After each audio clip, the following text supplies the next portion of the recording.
सब देखने और सुनने वालों को मोहब्बत भरा सलाम न दें। आज एक वीडियो में देख रहा था सोशल मीडिया पे, चंद अल्फाज आपको सुनवाता हूँ। आज का प्रोग्राम बहुत अहम है, उसका तल्लुक कि कतर से भी है। सुनते हैं पहले ये। मैं कहती हूँ कि अगर कोई दोजख है ना दुनिया में तो वो लिटन था ना। वहां पे जी अंदर हर किस्म का नशा चल रहा। 45-50 औरत वो इतने से हवालात के अंदर फेंकी हुई, तो उन्होंने मुझे फेंक दिया। इतने गंदे हालात थे, वहीं पे नशा चल रहा था, वहीं पे उनकी पिशियां निकल रही थी, वहीं पे वो खाने खा रही थी, वहां पे खन। अच्छा, ये मैं आपको बता देता हूँ, ये खतून की तस्वीर भी हमारे ऊपर थंब पे लगी हुई है।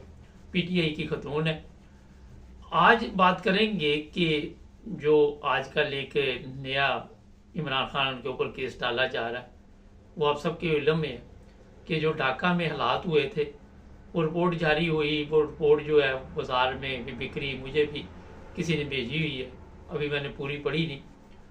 लेकिन जो वहाँ पे सवालात हैं वो ये हैं कि अगर 71 में ये हालात बने थे, वहाँ से रिपोर्ट में बताया जा रहा है कि बहुत बड़ी तादाद में बांग्लादेशी जो लड़कियाँ थी, खवातीन थी, उनकी इज्जतों के साथ ये हमारी जो पाक फौज, अब आप इसे खुद ही पाक फौज के या ना के, वो लोग जनाब इनकी इज्जतों के साथ खेलते रहे और उन्होंने फिर इसीलिए अलहदगी इख्तियार कर ली। लेकिन इस पे सवालात बेशुमार है। ये इमरान खान को तो हर जगह पे कसूरवार ठहराते हैं कि नई नस्ल को ये ख़राब कर रहा है, ये कर रहा है, वो कर रहा है। लेकिन 76 साल से पाकिस्तान में क्या हो रहा है वो आप सबके इल्म में। ये खतून बता रही है कि वहाँ पे इंसानी हकूक का जेलों में ख्याल नहीं रखा जाता। बड़ी लंबी बेचारी की दास्तान थी। वो कहती थी वहीं वाशरूम खड़े होके पेशाब करना, खवातीन हो मर्द हो सबके लिए ये हालात बनाए हुए थे। अगर आप इस्लामी तलीम देखें तो सफाई निसफ ईमान है।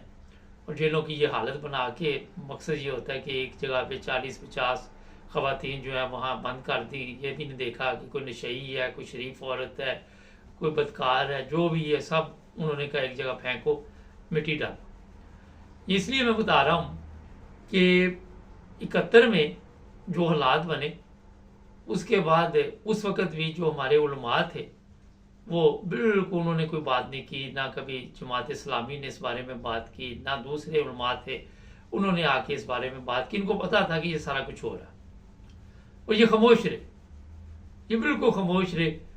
अभी जो चीज़ें सामने आई हैं वो ये है कि इन्होंने एक ऐसी कंपनी वहाँ पे बनाई हुई है जो तौहीन मज़हब के काम डालती है, लोगों के ऊपर केस डलवाते हैं और लोगों को जेल में भेजते हैं। उसमें क्रिश्चियन आ जाए, अहमदी आ जाए, ये बाकायदा तौर पर ऐसे कामों में मुलव्वस है। ये जितने भी उलमा हैं, इन्होंने एक ऐसे सिस्टम को चलाया हुआ वहाँ। ये आपको आए दिन जो पाकिस्तान में तौहीन मज़हब के सामने आते हैं, ये इन्हीं की मेहरबानी से आते हैं।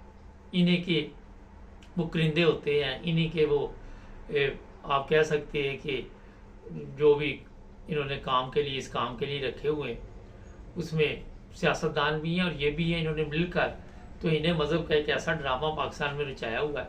अब मैंने बात करनी थी कि तो इन्हें मज़हब की इनको बड़ी फिक्र होती है, बहुत इनको परेशानी है, ख़त्म नबूवत की परेशानी है और बड़ी परेशानियाँ है। किसी की अहमदी की कब्र पे बिस्मिल्लाह लिखा हो, इनके जज्बात मजरूह हो जाते हैं। ये जितने उलमा हैं, किसी के ईसाई है, उससे गलती ना भी हो तो इनके जज्बात मजरूह हो जाते हैं। इस कौम के भी, इन उलमा के भी, इनकी गैरत जाग जाती है। मज़हब के नाम पे बहुत इनको जोश आता है, मगर जो कुछ 71 में हुआ, इनका जोश ख़त्म था, इनकी गैरत मर चुकी थी। इनको किसी मौलवी को, किसी उलमा को वहाँ पे गैरत नहीं आई कि वहाँ पे जनाब कोई आवाज़ उठाए कि ये जो कुछ भी हो रहा है ये ठीक नहीं हो रहा। फिर इन्होंने, आपको भी पता कि दोबारा जिस तरह वहाँ पे गवर्नमेंट बनी, किस तरह चलती की, जो बड़ी लंबी दास्तान। कई लोग कहते जी पिछली बातें ना करो, और जाहलो पिछली बातों से आपने कुछ सीखा है? मुझे ये बताओ। पिछली बातें तो तब ना करें कि अगर आपने पिछली बातों से कुछ सीख के तो अपने आप को तब्दील किया। आपने तो मज़हब के नाम पे लोगों को जिंदा जलाना शुरू कर दिया, मारना शुरू कर दिया, कत्ल करना शुरू कर दिया।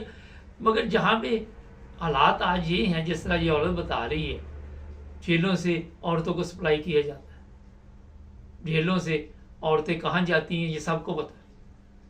और ये जो इदारे बने हुए जहाँ वो लोग घरों से लड़कियाँ परेशान वहाँ पहुँचती हैं, वहाँ से भी इसी तरह के हालात। वहां पे आपके जज्बात मजरूर नहीं होते। ये आए दिन आपकी वीडियो लोगों की यहाँ पे आती है, वो अशरफी है, मशरफी है, उनके ऐसी गैरत मर चुकी है, इनको इस शराब के नशे पे लगा के इन उलमा को ऐसे गलत काम पे, ये अपने खुश है इनके मदरसों में जो होता है बच्चों के साथ, वो आपको पता है, वो कहते हैं हमें ना छेड़ो, आप हमें ना छेड़ो। यहाँ किसी के जज्बात में जरूर नहीं होते, ना किसी के फौज के, ना किसी सियासतदान के, ना किसी उलमा की। आज का फजल रहमान बड़ा टप रहा है, अब इसके वालिद की आप देख लें तो वो पता चल जाएगा। ये चीफ जस्टिस, इसके वालिद की देख लें तो ये सब कुछ सोशल मीडिया पे आपको मिल जाता कि इनकी करतूतें क्या थी, पहले इनके क्या हालात थे।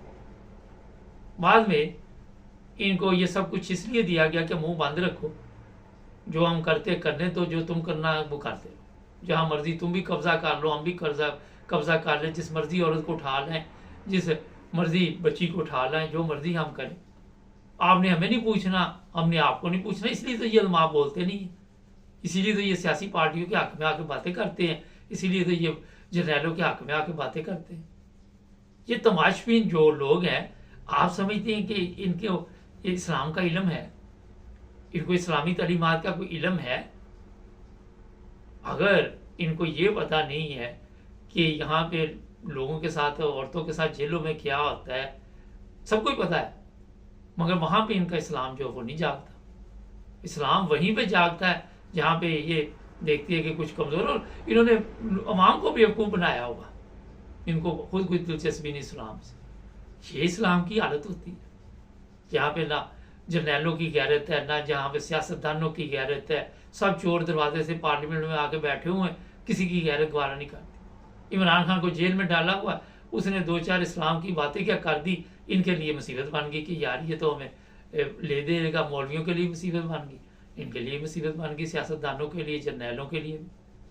और जर्नैल जो कहते हैं जनाब ये वाहिद बंदा है जो हमारे जोड़ों में बैठ जाएगा, क्योंकि पहले इन्होंने गलत रास्ते पे दीन के ऊपर इन लोगों को लगाया।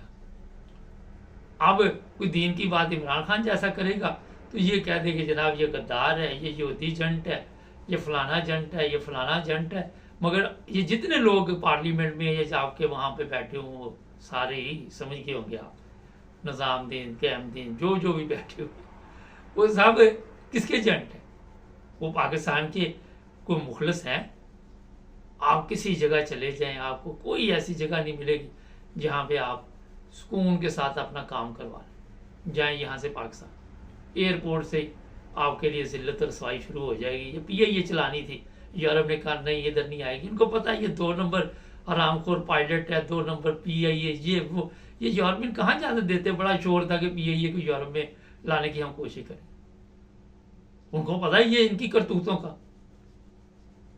और दूसरा ये है कि PIA लाई हुई, PIA पे जाता कौन है यहाँ से? मैं तो कभी भी ना गया, एक दफा 96 में गया था, मिट्टी डाल दी थी मेरी तरफ से, उसी दिन बंद कर देते। उनका ना अखलाक अच्छा, ना उनकी बातचीत। पहली एयरलाइन है जो खसारे में जा रही, उतने जहाज नहीं जितना वहां पे उन्होंने स्टाफ इकट्ठा किया हुआ। तो जनाब पहले अपनी करतूतें ठीक होनी चाहिए, पहले करतूतें ठीक करें, फिर दूसरे मालिक दावत देते हैं जनाब ठीक है आप PIA आए या आपके सफ़ीर आए, इज्जत देते हैं। जब तक आपकी अपनी इज्जत नहीं, आप आगे इनसे बातचीत करें, जो मर्जी करे, आपको म्यारी बेहतर नहीं करना है। झूठ फरेब सुबह से शाम तक, मज़हब के नाम पे तिजारत, सियासत के नाम पे तिजारत, हर झूठ फरेब मकार। ये डॉक्टर असरार ने भी कहा था कि ये सबसे बड़ी बदबख्त कौम है। यानी कि सियासतदान अवाम का भी वही हालत है। अवाम यूरोप में आके भी कई लोग उनको नहीं समझ आती। नाज़रीन, जब तक आपका ज़मीर मुर्दा है पाकिस्तान में रहने में कोई हर्ज नहीं है। बस आपके मकसद हल होते रहे, उसमें हलाल हो हराम हो कुछ भी हो, और जो लोग आपको इस्तेमाल करते हैं उनके मकसद हल होते रहे, जो मर्जी करते रहे, कोई पूछेगा नहीं। चैनल को सब्सक्राइब करें, जुड़े रहे हमारे साथ।